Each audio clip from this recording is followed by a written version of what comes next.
জামাত শরিয়া বাস্তবায়ন কেন করবে? সে তো নিজেই শরিয়াত অনুযায়ী চলে না। সৎ সঙ্গে স্বর্গবাস, অসৎ সঙ্গে সর্বনাশ। ইসলামী আন্দোলনের সাথে জামাত এসেছিল, এখন নাই কেন?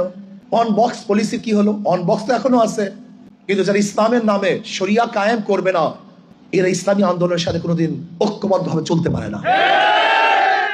ইসলামী হুকুমাত কায়েম করার জন্য, ইসলামী হুকুমাত কায়েম করার জন্য আমাদের চেষ্টা।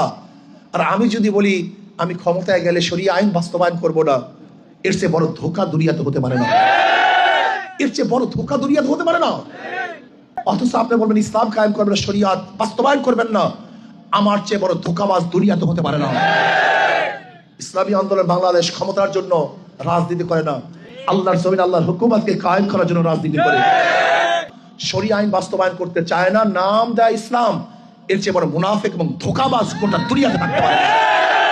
আসুন, মুখে যা বলি কাজেও তা করি। আর আমি দেখি জামাত, সে তো আসলে শরিয়া বাস্তবায়ন কেন করবে? সে তো নিজেই শরিয়াত অনুযায়ী চলে না।